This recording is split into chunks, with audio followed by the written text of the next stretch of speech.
A new patch has dropped, which means there are new compositions in the current meta. I'm currently rank 9 at the time of making this guide, and I'm going to be teaching you the best comps to climb on the current patch. So we're going to be talking about some returning compositions, and we're also going to be talking about some newly buffed comps. So for the returning comps, I'll only touch upon them briefly because you should know how to play these from last patch. I'll also include some general meta changes and some tier lists for your stage 1 item holds, or stage 1 units, and your stage 2-1 item slams. I'll be going into more detail for the newly buffed comps and going into each one of these into more depth so you know exactly how to play them on the new patch. If you have any questions, make sure you let me know in the comments below, and I'll be happy to get back to you as soon as I can. Okay, let's get straight into it. So let's talk about the main meta shift first. In my opinion, I think AD is going to be stronger than AP on this current patch. The reason being, Street Demon Brand and Vex Exotechs, the two strongest comps from the previous patch, were nerfed, and there are a lot of new AD focused compositions that have come into the meta, such as MF Zeri, Divinicorp Zed is good, 4/4, Anima Squad, this is 7 Anima Squad, AMP Annie Samira, and also a niche one, Rapidfire Renekton. So a lot of AD compositions in the meta level 8 compositions that you should be looking out for. In terms of rerolls, there are a couple new ones as well. Marksman Vanguards is going to be a pretty niche line for a pretty reasonable top 4. Shaco you still play from Artifact. Vhagar, his new high score augment got nerfed quite hard, so I think you should only be playing this if you have like Mana Zane or an insane Vhagar spot. TF, still very tempo, top 4 composition. Nefiri, if you have Pulse Stabilizer on 3 Exo. Rengar, you need an artifact. Elise Braum is a new one that has come into the meta. I don't know too much about this yet, so this will have to come out in a future video. And then also Fiddlesticks requires an artifact as well, where Snipers is better than Blighting unless you have a Bruiser emblem. So those are going to be the comps that I recommend you play on the current patch. Comps to avoid unless really high roll, Exotech Zeri.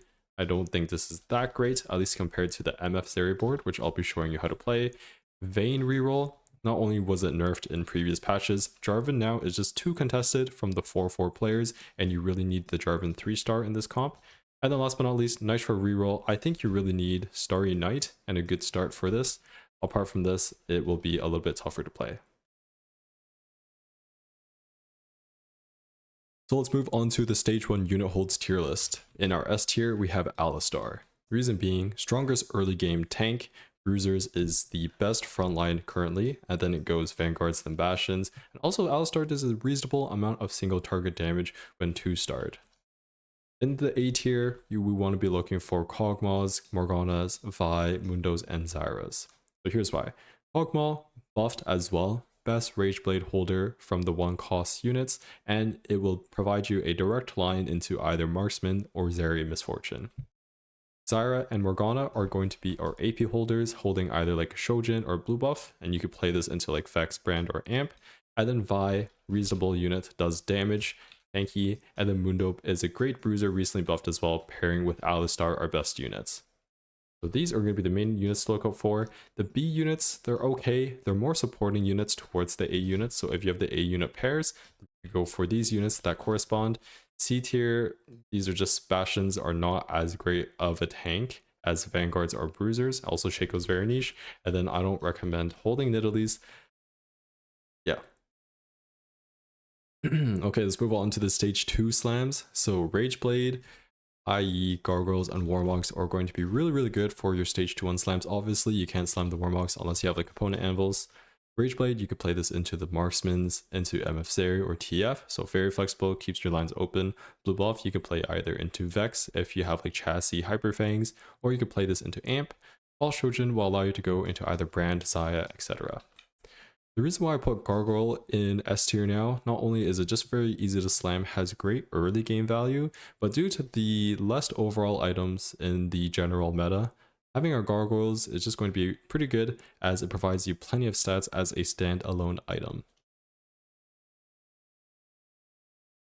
Okay, so let's move on to the returning comps now. So Street Demon Brand, definitely still good. Here are the augments that you want to be looking out for: Street Demon Crown, Binary Airdrop, and Buried Treasures. The reason why these two are going to be extremely good is not only does the composition use a lot of carries, so like your Brand, Samira, Ziggs for your util, so your Morello / red buff and your Shiv, Kopko and Nico, the amount of items in general also was reduced. So binary airdrop and bird treasures are going to be great. A couple nerfs into this composition. The Brand mana got nerfed a little bit and his cast got adjusted. Nico has a little bit of a mana nerf, and then also the 7 Street Demon piece goes down 1%. So definitely still playable. I wouldn't recommend opening into this composition as much as we did in the last patch, but if you have the spot for it, then definitely play it, and it will be less contested than last patch. The next comp that is returning but also has received a lot of buffs is going to be 4 Marksman, 4 Vanguard. Same idea with Birdie Treasures and Binary Airdrop. Also, Flurry of Blows is going to be great in this composition because the Marksmen really want attack speed, and also, especially Zaya, she really benefits from the crit. So definitely look out for this Prismatic Augment as well. And then buffs, 4 Marksmen got buffed for the AD bonus. Vanguard durability is increased by 2%. We're not going to be playing 6 Vanguard here, but a buff is a buff. And then also the Marksman emblem gets its armor shred increased. So we definitely want to be looking out for Marksman emblem. The way we want to play that is play in Misfortune, like not in that hex, Misfortune over the Jinx, and then give Misfortune the Marksman emblem along with an Infinity Edge, and then +1.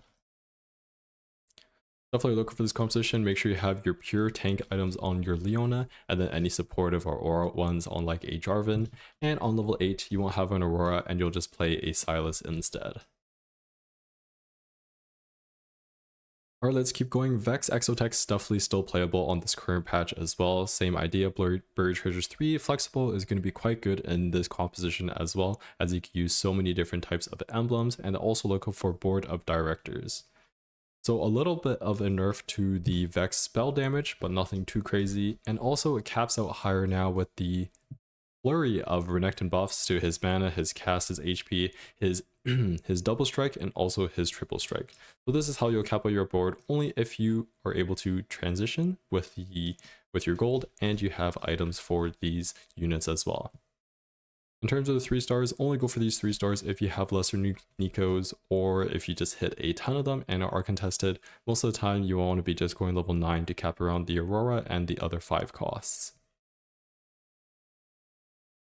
And I think our last returning comp of the day is going to be TF Reroll, so definitely still good. A little bit of a nerf to the Twisted Fate damage, but you also got some buffs through the Misfortune AD, the Vanguard durability. Skarner in your early to mid game got a buff, so this makes your transition or just tempo a lot better. And then also Misfortune got another buff where now her first wave will no longer just fizzle out and target at random direction.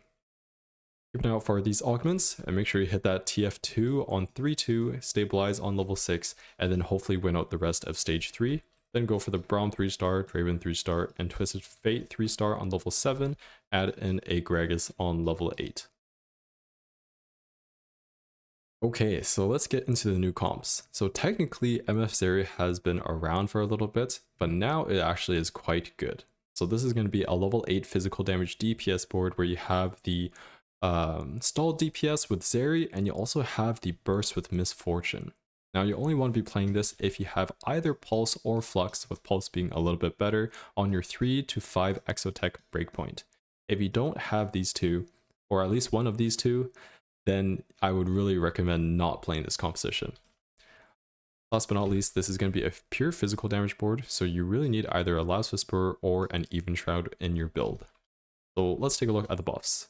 Zeri attack speed goes up by 0.5, Misfortune AD goes up, and then also the Misfortune bug that I talked about on the previous slide. Alright, so here's how you play the board. 5 Exotech, 3 Syndicates are going to be your main traits, where you have your duo carries of the Zeri and the Misfortune, your Sejuani holding your mana items, and the Mordekaiser holding either aura items or just leftover whatever you have.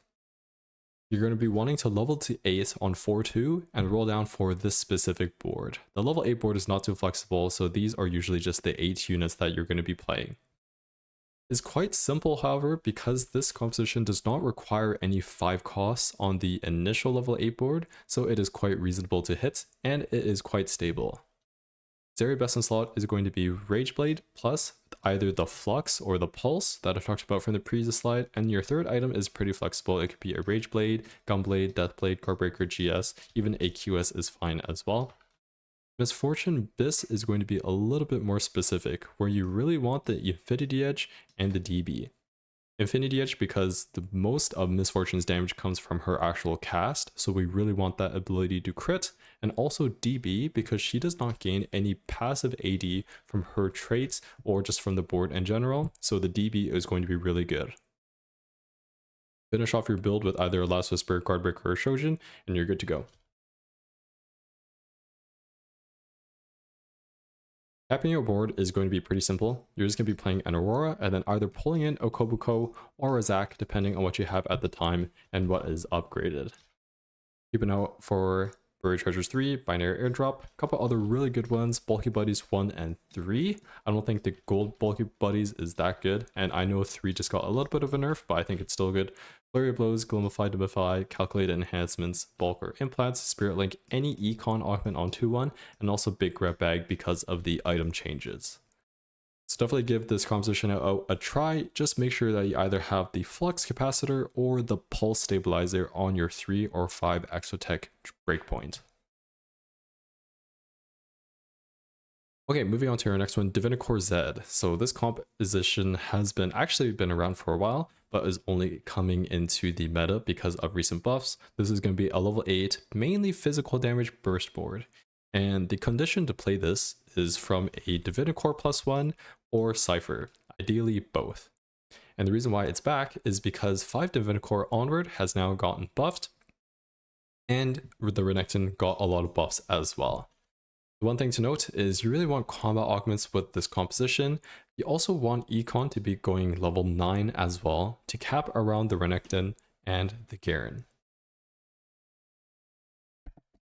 So here is what your low roll level 8 board is going to look like. Ideally we have the Renekton, but you don't always hit your 5 costs on level 8. So level to 8 on 4-2 and roll for this board. Zed best in slot is going to be Infinity Edge plus Hodge +1. Now at this stage before you have Garen, you're usually going to have to just put the Divinicorp emblem on him. Eventually you could take this off later by getting a Divinicorp mod from your Garen. And then you'll finish off your Zed with either a second Eon or a second Hodge, an Eon, or a Bloodthirster. Vex is going to be holding your anti-heal in this composition, so either a Morello, if you have a red buff, you can actually put it on the Senna, and your Sunder will be held from either your Senna or your Jorvin, depending on whether you have an Even Shroud or a Last Whisper. After you hit, make sure you try to go level 9 ASAP to get the Garen in, and also Renekton for your max cap. Now in terms of Zed positioning, there are going to be 2 slots that you really want to position Zed. Slot 1 and slot 2. The reason why is from these positions, his initial cast will send him straight to the corners of the opposite of the enemy's backline corner, which is usually where the enemy's backline main carry is. So you really want to make sure that you're same signing your Zed in one of these 2 slots, so then the Zed is able to get onto the backline carry, whether it be Isaiah, Aphelios, get that aggro drop, and assassinate the backline.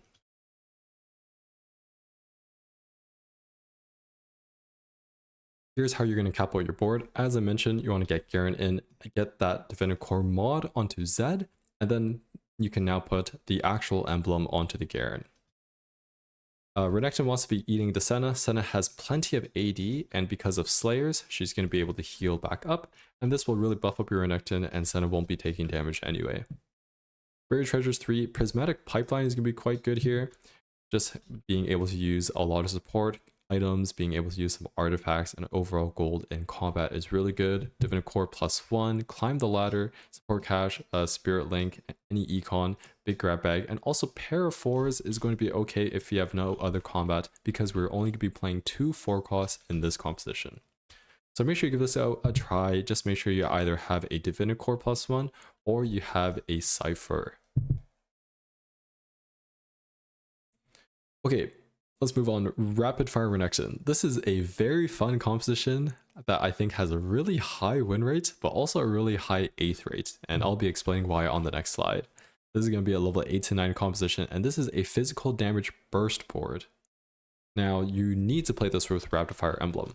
The reason being, well, there are only 5 Rapidfire units, and you need to be getting to 6 Rapidfire. So you definitely need an Emblem. You also need Econ to guarantee playing around Renekton. This is why the 8th place rate is going to be quite high, because the composition only comes online once you get this Renekton 5 cost, and you cannot always guarantee that you hit the 5 cost, especially on stage 4. Now, one thing to note is this composition has infinite damage. The fight will end in like 10 seconds for how much attack speed per stack you're getting on 6 units. However, because we have so many of these backliners, and we're not playing great units here, Kindred, Kog'Maw, TF, we have a very paper-like frontline. So any frontline that we can get from augments is going to be great. Why is this comp back? Well, it showed a little bit of popularity on the previous patch, but now the 4-piece Rapidfire got a buff, so being able to transition is going to be a bit more stable, and also Renekton got plenty of buffs, and he is our main carry. So let's take a look at the level 8 board. Now, preferably you want to try to go level 9 ASAP, play the Galio, and also have better odds of hitting that Renekton. But if you are stuck on 8, then you could slight roll a little bit on level 8, get that Zeri, get that Sejuani, still play 6 Rapidfire. However, you'll not always be able to Rapidfire your Renekton if you don't have him, so you'll just Rapidfire any upgraded unit that you have at the time to stabilize. Zeri best in slot is going to be no Rage Blade. With 6 Rapidfire, this is essentially giving her like 3 Rage Blades, so we really don't need extra attack speed, it will just be redundant. Instead, we're going to be building damage and Gunblade. So Gunblade plus Pulse/Flux is going to be ideal, and your last one can just be a 3rd damage item. Renekton is going to be a bit more flexible with his items actually. I really like Rapidfire plus Gunblade as well, just for how much damage he does, and also just being able to heal up and keep everybody healthy. Because of how little frontline we have in this composition, even when we go level 9 and play a Galio, yes, we have the 4 Bastion and extra frontliner, but our frontline is still pretty suspicious. So this is why Gunblade is going to be very good in this composition and providing some sort of pseudo frontline. Last item can be pretty flexible. Quicksilver, Deathblade, Titans, GS, these are all fine. Heal Cut is going to be not as important in this composition because of how bursty it is. So Heal Cut is very important in compositions that has slow stalled DPS, but in burst comps and not being able to give the enemy a chance to heal back up, Heal Cut is just not going to be as important. Also, Renekton gives a little bit of Heal Cut, but he's going to be ranged, so that doesn't matter too much. In this composition, you are going to be dealing only physical damage. So either you're going to need the Even Shroud in the front line to put this on the Sejuani on level 8 and then move it on to the Galio, or a Last Whisper on your Draven. Here's how you're going to cap out your level 9 board. Once we get that Galio in, our front line gets a little bit better. Buried Treasures, Prismatic Pipeline, Rapidfire +1. Here are going to be our frontline augments that will really help us out. So either a Golumify or Dumbify, or I'm the carry now, or even like Belt Overflow. I think these 3 are going to be very good in this composition, just to make up for having a weak frontline. Sword Overflow, Speed Kills works extremely well as well with how much we're having through the Rapidfire units. Any Econ augment on 2-1, Big Grab Bag, and also Paraphors, because we only have 2 4-cost units in this comp. So make sure you give this composition a try. You obviously need the Rapidfire +1, and then you also need a little bit of a high roll spot to get to level 9, or hopefully get a Renekton somehow on level 8. Alright, let's keep it going. Anima Squad. This composition has been around for a long time, but recently has received a lot of buffs. Not only to the Alawi, Anima Squad 7 gets more armor and magic resist, and although this is only 5 resists, you have to remember that this is 5 resists on 7 different units. So overall, it's actually a pretty reasonable buff, and then Vanguard durability as well goes up by 2%, which was going to help out our main tank Leona. In terms of the order of weapons, this is from Meta TFT. So Uwu Blaster is going to be the best for the 3-piece. Just plenty of single target damage will help you actually kill units in your early to mid game. Any Mines is just better than the other 2, and then Gatling Bunny Guns is going to be the best for your 3rd item as well. You're going to be looking to play this composition from an Anima tempo opener, so like Seraphine 2, Silas 2, and preferably an Alawi over the Vayne. Vayne just doesn't do anything. And you really need Econ in this comp to go level 9, cap around that Aurora plus Zac. The last thing to remember for this comp is Leona and Zeri are pretty contested units in the meta right now because of Marksman Vanguard. So you definitely need to scout around and see how many Vanguard players there are and really make your decision based off of that. Now, the level 8 board is actually pretty flexible. So you're going to be going level 8 on 4-2, stabilizing with your 7 Anima, and you actually have a flex slot. So your flex slot on level 8 is going to be either a Jhin, Jarvan, Aphelios, or Sejuani, whatever you hit on your roll down or have items for. Xayah Abyss is going to be Infinity Edge, ideally Last Whisper +1. And here's why. This last point here. I actually like the Sunder on the backline Xayah more than the frontline, because in the frontline, we essentially only have one tank unit. Silas is not tanky, and Alawi is actually not that tanky either. So if we sacrifice a pure tank item for Even Shroud, that means that our frontline is going to be worse, and we really need this Leona to stay alive. That's why I like building Last Whisper over the Even Shroud, but of course, some games you don't have a choice.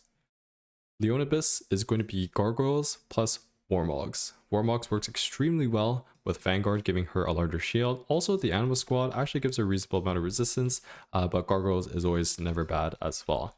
Your third one will be just lobby dependent. Most of the time, Bramblevest is going to be quite good because of how many physical damage compositions there are in the current meta, but Protector's Vow is going to be fine as well, same with like Steadfast Heart, even a second Gargoyle Stoneplate. One other thing to remember in this composition is Morello or Red Buff is going to be much better than Sunfire. Kind of the same idea as the Sunder, we don't have a great secondary tank in this composition, and we really don't want to sacrifice a pure tank item on Leona for this Sunfire Cape or this Even Shroud. So that's the first reason. The second reason is we're eventually going to be playing Aurora, and Aurora is most likely the best supplier of Morello / Red Buff in the game. So try not to make Sunfire if you have the choice, and make them Morello and Red, and just put this on the Seraphine for now. Okay, so here's how you're going to cap your board, or at least one variation of it. Viego is fine. If you have a better unit to play than Viego, like an upgraded 5 cost, that's fine as well. But we are going to be dropping the Yuumi for Aurora. Now, don't get me wrong, Vayne doesn't do anything either, but I'd rather spend 5 gold than 9 gold for 2 units that just don't do anything. And although Yuumi is a great unit in the strat AMP composition, in this comp, we do not have AMP activated, and Yuumi will not be doing that much. For Aurora items, we're going to be putting the anti-heal on her, ideally an Archangel, and then some sort of mana where she uses Adaptive Helm the best. Best Install Augment, Spirit Charger 3, just really good augment right now. QOQ, you'll be playing this composition a little bit differently, where you're going to be building a lot of aura items and shivs. You can refer to one of my previous videos or the circ guides for that. This is going to be a whole different board, but it's going to be extremely good in this comp. Anima Crown, I think Crown specifically is the best one. Circlet no longer gives you a Leona. Piercing Lotus is going to be quite good because we have both magic damage and physical damage here, and then also this means that we don't have to build Last Whisper or an IE. So this helps us out a lot for our items. Glimify, Support the Spire, Little Buddies, Bolt Overflow, any Econ Augment 2-1 is going to be good. Big Grab Bag, Pair of Fours, and I actually like Blistering Strikes now because this means we do not have to build anti-heal, and this just means within a less item centric meta, we're able to commit those items to better items, such as pure tank ones or damage items for our Xayah. Okay, and I think our last comp of the day is going to be Strategist AMP. So there are 2 ways you can play this, either re-rolling on level 6 and 7, or by going level 8, then fast 9 to play around the Samira. So this is going to be a mixed damage DPS board, and you only want to be going the Neferi reroll if you have the pulse on 3 Exotech. Now, why is this composition back? Or why is this composition good? Well, previously, the AMP piece power was pretty linear. So it would go 1, 2, 3, and then it would go 5. Now it goes 1, 2, 4, 5, which means that 4 AMP gets buffed and is less dependent on Samira, which is very good. Any competition that requires you to be less dependent on the 5 cost piece means that it's just going to be much more stable on stage 4 and on level 8. Now Nefiri gets a little bit of a nerf, but I think this AMP buff makes up for it. Okay, so here's how you play the Nefiri version first. This is going to be a 2-cost reroll, so we're going to be leveling to 6 on 3-2 and stabilizing, rolling down for that Nefiri 2-star plus upgrades. Now, in the early game, it's totally fine to be playing around the Nitro. The traits work out great, you need some frontline, the little bug gives you a stun and a heal. We will be dropping this later, but for stage 3, stage 4 even, this is fine. Pulse. We definitely need Pulse. It's going to be either Hodge plus Eon or Hodge plus Infinity Edge, depending on your setup. Most of the time, I really like the Eon, but if you already have so much defensive, then it's okay to go for the IE. Spectral Cutlass is going to be the best artifact onto Nefiri. I think its delta is like minus 0.14, which is insane. And if you have this, you'll be doing either Hodge plus an Infinity Edge or Hodge plus a Pulse if you have Pulse on 3 with the Cutlass. Now, after we hit the Nefiri 3, this is going to be done mostly on level 7 actually. You're going to be leveling to 7 kind of the same way you play the TF board. After you hit the Nefiri 2 on stage 3-2, you're going to be leveling 7 closer to like stage 4 and then slow rolling for that Nefiri 3. Then you want to start actually going to level 9. And once you get to the point where you have your Nikos, your Echo, and even a Samira, you could drop the Nitros and play this board instead. This is going to be much stronger, and now you actually have secondary and tertiary carries of the Annie and the Samira. So that's how you play the Nefiri version. Playing the level 8, level 9 version is going to be a little bit different, where I think you should actually be stabilizing around a 2-star Yuumi. Now, Yuumi in this composition with 4 amp activated is going to be great. And you really don't want to be building Shojin on her because her passive amp means just getting mana. So blue buff is going to be quite good on her, but Shojin is not. Stabilize with 2-star Yuumi with a Gunblade and some sort of AP items, so either a Rabadon's, Jewel Gauntlet, or even Archangel is fine. Annie will be holding your Shiv and additional mana items. She also provides anti-heal for the team, and you're really going to be playing around these 2 units for your mid to late game and eventually playing the Samira on level 9 once you get there. Best slot augments to go along with this composition, of course, Buried Treasures, Piercing Lotus, because this is going to be a physical damage and magic damage composition. 1 buff, 2 buff, and blue battery will help you get blue buff on both of your units. Blue buff is just insane on both Yuumi and Annie. However, it's kind of hard to get that many tiers, so this will help us up a lot. Little Buddy's Eco Augment on 2-1 is going to be great as well.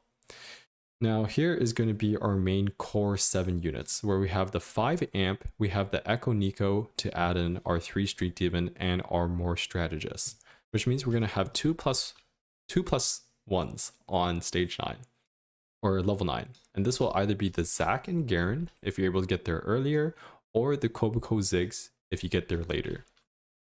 The reason being is Garen and Zac, they need some time to scale up, right? You need some turns for the Garen bonds, you also need some turns and also just a lot of gold for the Zac blobs.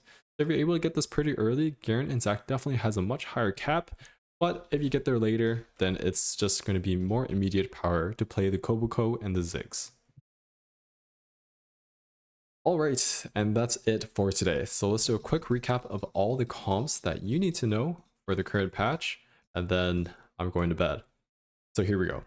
For the main meta shifts, I think AD physical damage is going to be much better than AP or magic damage on this current patch. The playable level 8 comps, Street Demon Brand, Vex Exotechs are going to be your level 8 AP compositions, and then everything else is basically AD. So MF Zeri, Divinicorp Zed, 4-4, Anima Squad, AMP, Annie Samira, and Rapidfire Renekton.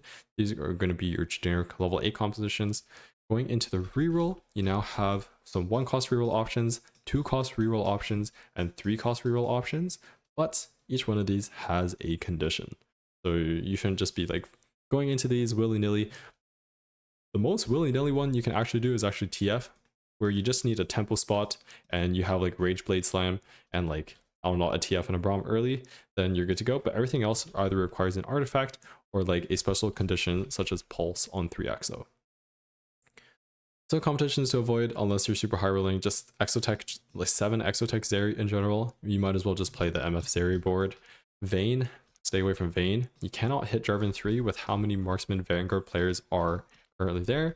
And Nitro Reroll, some people really like it. I think in lower to mid elo it's probably fine, but higher elo you really need a good start or like Starry Night in order to get those stacks early and actually be able to be pretty stable later into the game. But this is just my opinion. Yes.